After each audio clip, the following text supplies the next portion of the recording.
It's one of the best touchscreen phones with a QWERTY keyboard and features galore. I'm Brian Tong from CNET.com, and today we're spotlighting the LG Voyager on Verizon Wireless. The LG Voyager has that familiar design for touchscreen phones with a full touchscreen on the front. It has sleek lines and it's bulkier compared to other phones, but with a quick flip, you get access to an internal screen and a full QWERTY keyboard. That's 2 screens and a keyboard, peeps! Sure, it's a little bigger, but its spacious keyboard and the size of the keys make it acceptable. The navigation controls also make using the device a lot easier. The touchscreen is 2.81 inches and has haptic vibrating feedback, so you'll get a response when you press on it. It's a bummer there's no Wi-Fi on the Voyager, but 3G makes up for it, and it's packing so many features like stereo Bluetooth, GPS, email, MMS, a full HTML browser, instant messaging, 2-megapixel camera, and all the VCast services. Can I get a breath of fresh air?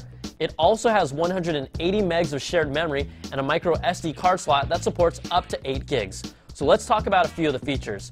The dual screen of the Voyager allows it to be used open or closed, so you can browse web pages, view VCast content, and navigate the menus with either screen.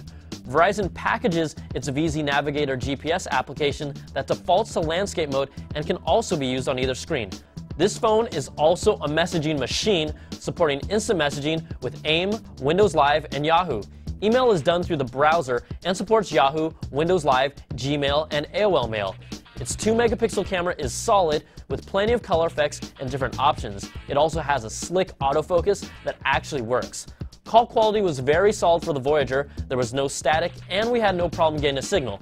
A tiny complaint is that we occasionally heard a slight hiss, but people on the other side of the line didn't hear it. Nothing big, but it's something to note. Battery life is rated at 4 hours of talk time, and our labs tested it out to just under that.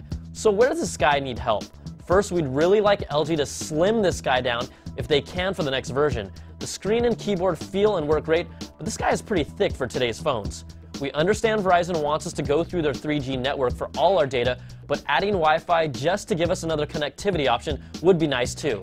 Another thing, we'd like to be able to use the touch keyboard in text messaging like we do with web pages. So when you enter in a new URL, you have access to a QWERTY touch screen, but you don't have that option for text messaging. Also, a flash and self-portrait mirror for the camera would be a nice touch, and it's curious that it's missing from this feature-packed phone. I'm Brian Tong for CNET.com, and the LG Voyager is a sleek but kind of bulky design with an excellent feature set that still makes it the best LG messaging and multimedia phone.